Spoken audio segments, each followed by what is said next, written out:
Hey everybody, this is the DIY video of how to make a single layer hammock with suspension, Whoopie Slings. What you can see here is 4 yards of ripstop from ripstop by the roll, 25 feet both of black and orange am steel, and 24 inches of gross grain. Actually, it's a whole spool of gross grain, but we'll cut them and use 24 inches of them. I've laid out the fabric. I'm going to cut it down to 11 feet. There's going to be a little extra left over that we'll make a hammock bag out of. You could also, there's actually enough due to the width that you could make some snake skins. I'm measuring in 3.5 feet from the edges right now for some tie outs for the gross grains. If you don't want tie outs, don't worry about it. But if you do, you can put them anywhere. This video's long. I didn't cut out a lot of stuff, so for the first timers that want to see exact step-by-step everything, it's here. If you don't need to see step-by-step everything, go ahead and speed up the video. Instead of scissors, I like to use a hot knife. All this stuff you can get on Amazon. Just remember, with the hot knife, keep it away from the nylon. You'll have holes all over your hammock. But once it gets up to heat, it'll cut through that nylon like nobody's business.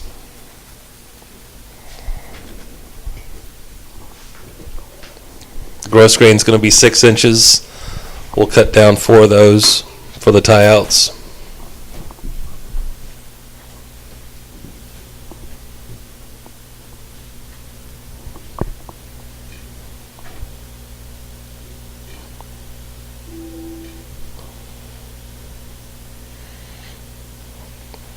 You'll notice the first pass doesn't cut everything all the way through. There's some threads that are trying to hold on. So second pass, and everything cuts nicely.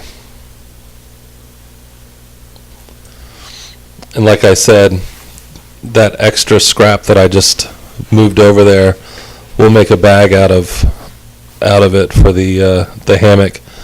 But you can make some snake skins with it as well.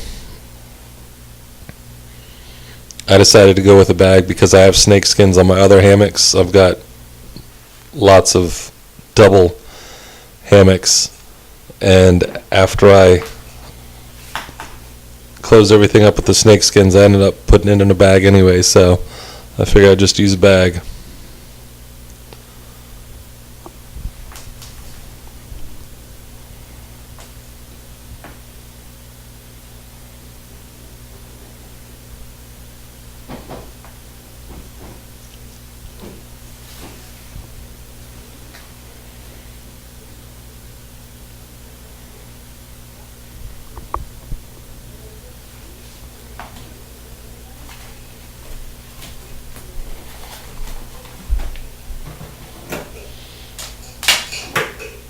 Unplug that hot knife, let it cool down a little bit. Alright, so let's get to sewing. As you can see, I've got clips here. They're hair clips. I don't like using needles or pins on the fabric. Less holes if I don't need to. So what I'm going to do is a rollover hem. I roll it over once, and then I roll it over again so that that edge is hidden. On this material, when you get it, the edge will be, you can't really see it on the camera, but it's kind of frayed a little bit, and instead of trying to clean that edge up, I just roll it into itself and then make it part of the hem. I'm going down looking for the chalk line that I made and just use that chalk pencil. So there's a little white line where I'll put the tie out. I'll fold it over, lay it in the hem, and then I'll fold the material over the gross grain and then over itself again. So when it's all said and done, I will have 2 straight stitches going across it, and then I'll actually do a box stitch around that as well for some added support. Not that it really needs it.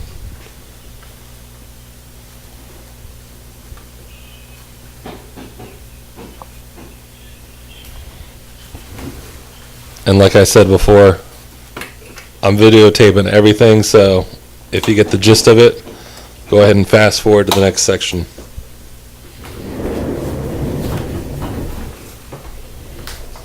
And this is just a straight stitch.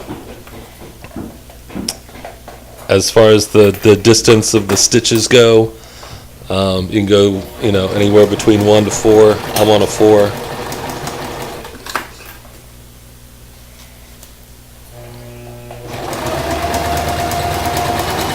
It's another thing that's nice about those clips as opposed to pins is you can just pull them right out once you get up to them.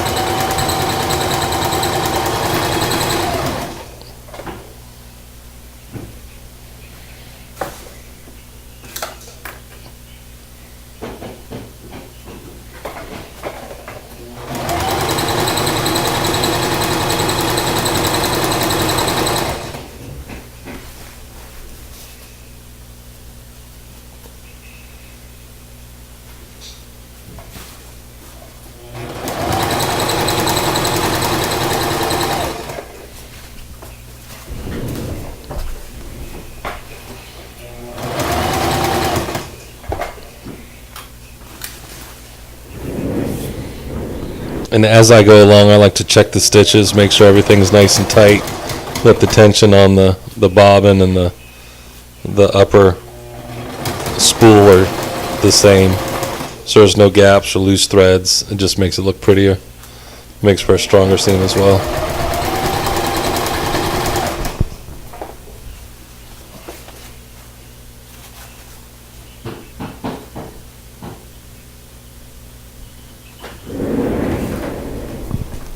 And then we fast forward to the end of the hem,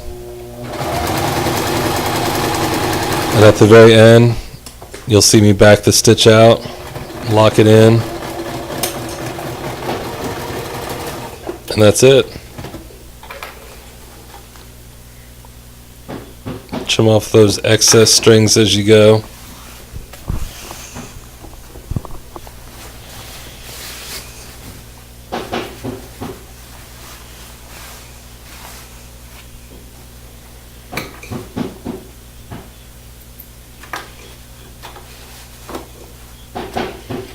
Now I'm going to go back and do a second pass. I'm going to move the needle over to the right about an eighth of an inch, and I just do that for the spacing. That way I line up on the outside of the hem and it's still about an eighth of an inch away from the previous stitch.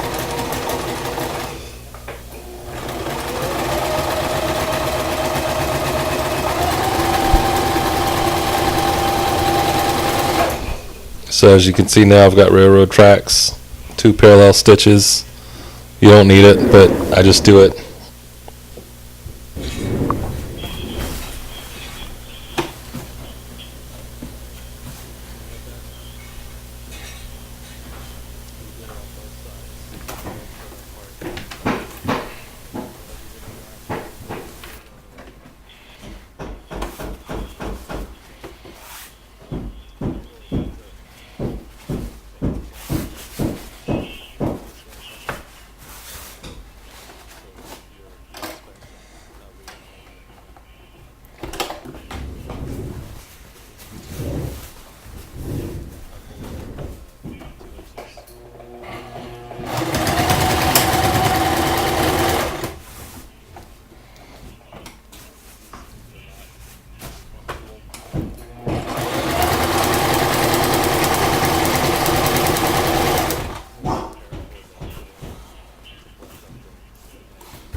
So once I get one seam all the way along, I put another one.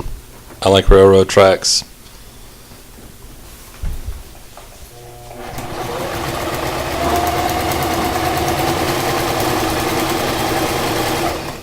Again, you'll do this for both ends of the hammock. So at this point, we've hemmed both edges. We put 2 tie-outs on the left side, 2 tie-outs on the right side, basically right across from each other. And that's for whichever you hang. If you've been in a hammock before, you don't want to hang straight head to foot. You'll feel like a banana, your legs will hurt. Sleep at an angle. So whichever angle you sleep at, that's where you want your tie-outs hanging. So for me, my head's on the left side, so I use the right foot tie-out and the left head tie-out.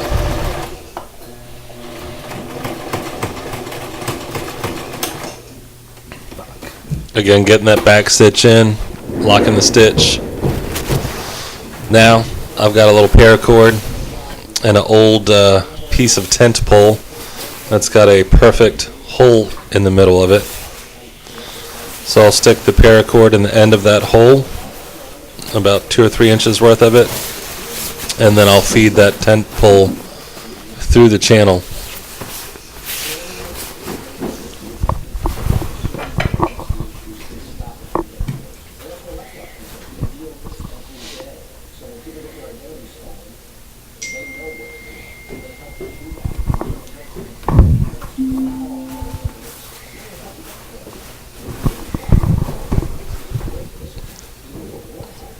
Find the end, stick it in.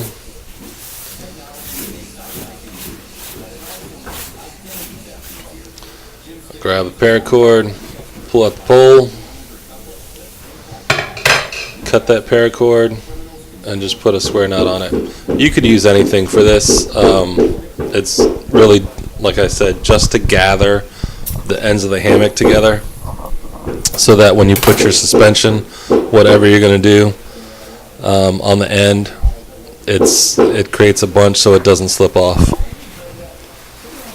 And I like the finished side of the hem to be on the inside, so that's what I see when I'm laying it. And then we'll do it to the other side.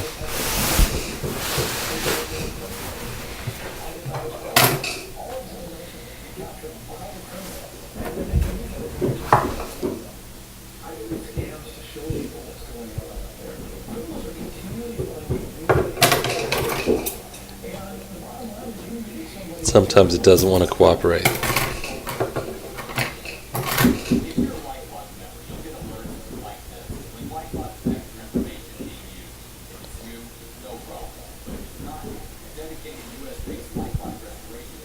Like I told you, I was going to show you everything. So you already know how to do this. You can fast forward to the other side.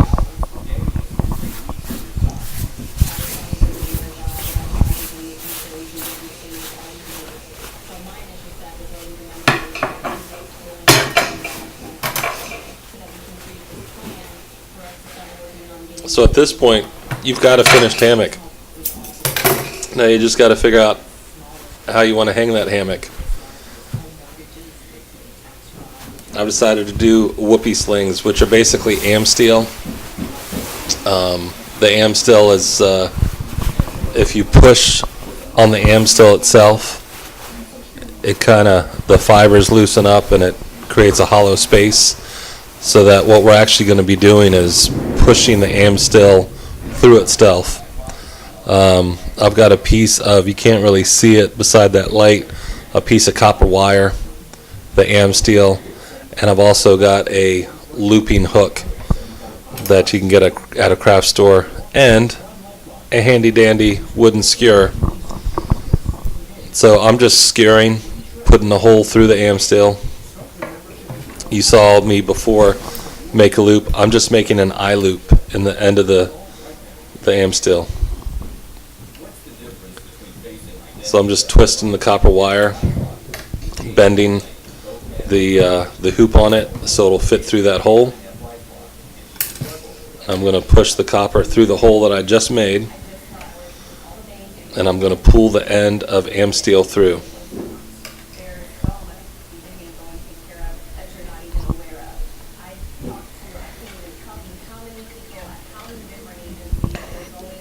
So I've made a loop, but that loop will pull right out if there's any stress on it. So what I'm going to do now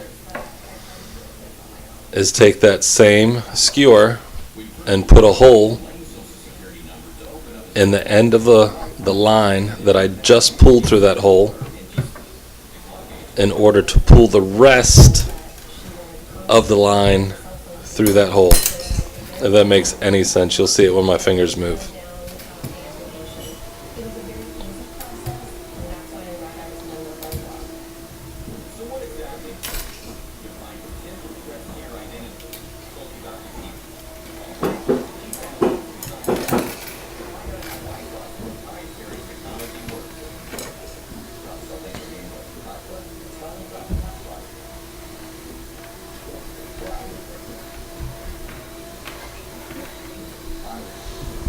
And as you'll see, it's always a great idea to have all your line laying on the floor without any tangles in it.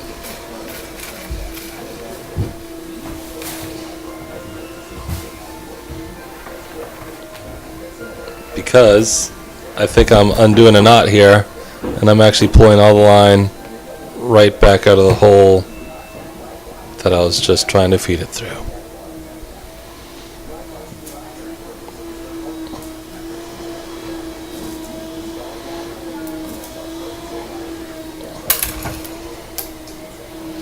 Again with the copper wire, sticking it through the hole, find the bitter end, almost there. Perfect, no knots. Pull this through the hole.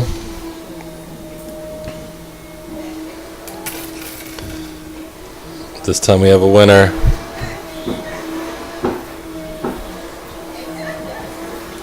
Now once that's tightened through, you'll see that no matter what, you pull on that loop on the end and it's not going to go anywhere. The amstail's closing in around it. So now we're going to do what they call burying that bitter end. So I'm going to shorten this up to about 2 inches. And this stuff is a bear to cut through. Hindsight, I would have, had a razor blade on hand with a little piece of wood. That's the best bet. And also when you're burying, you'll see I'm going to push. I made a little space within the amsteel, and now I'm going to go through this with this hook.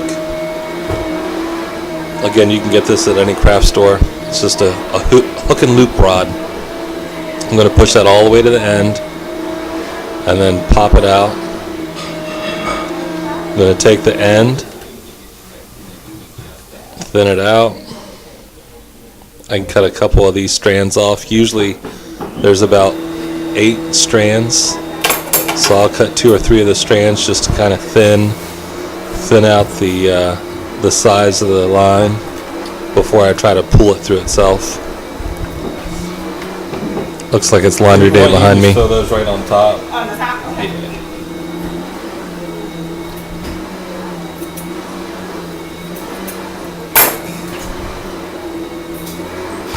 Going through every cutting device I have to cut this stuff. Now I'm going to put it in the hook, loop it over itself, push the amsteel towards the end while I'm pulling, and you'll think it doesn't want to come, but just work it through. You're actually going to pull this hook out all the way to the other side, and once you do that, it's sticking out the side, but when I tighten this up, it's going to be buried within itself and it disappears forever. That is the first part of the Whoopie Sling.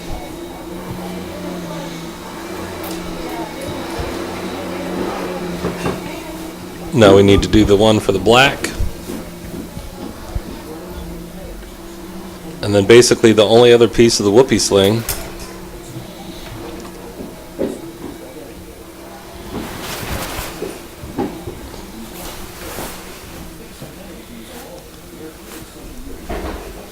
so you'll go in the hole that's created, around itself, back through the hole,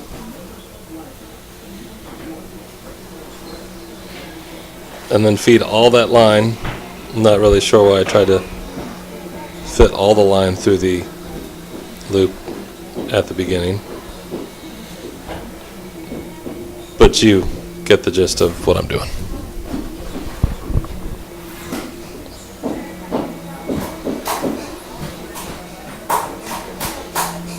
Now, if you didn't want to do a Whoopie Sling, you could still use the am steel and do 2 loops, much smaller.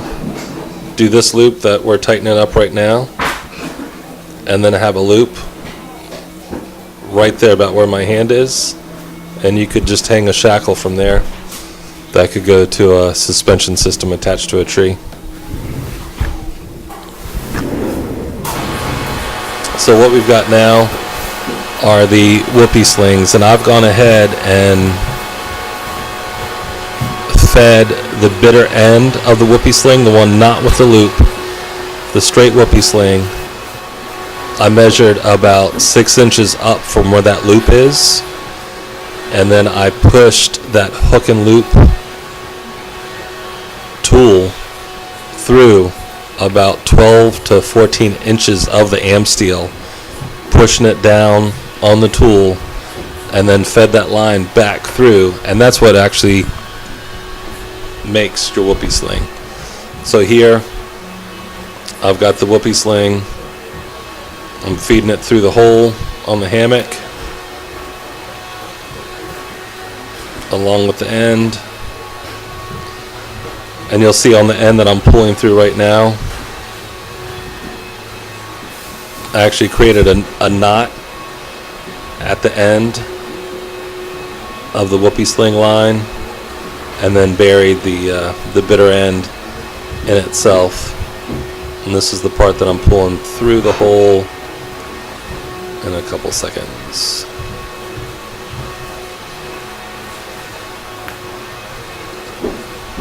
Here it is right there. So that's a Whoopie Sling.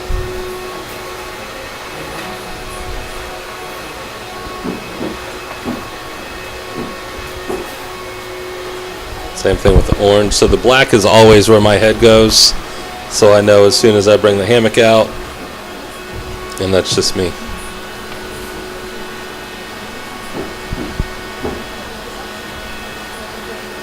You might hear people talking about ridge lines on their hammocks where they can hang little pouches from to put wallets and keys and things like that in. Once you hang up your hammock for the first couple of times, you'll find out how you like to hang in it, and then you can use the same am steel and make a ridge line. I wouldn't use paracord. Paracord stretches and gives, but the am steel does not. So you find that sweet spot in your hanging position, and then you make a ridge line that would actually go the same way that these Whoopie Slings are going.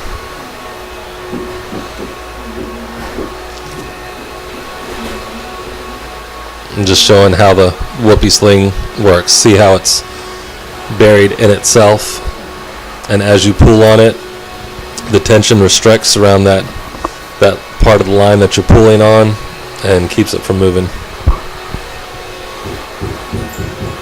Pretty great adjustable suspension. And that's it. That's the full hammock. And there's that little bit of scrap sitting over there that we'll make a bag out of. Or you could make snake skins, like I said. Just got to rip it apart from where we hot knifed it. It melts together.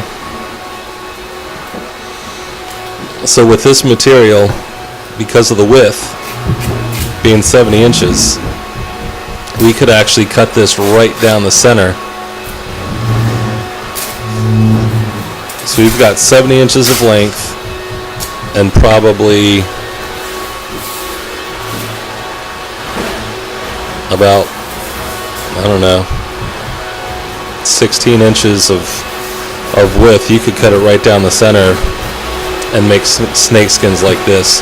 You just run a hem along that length, tapering at one end, but we're not going to do that. We're going to cut it off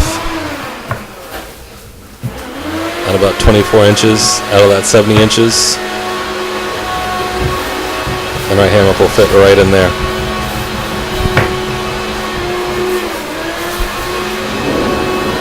And that's next.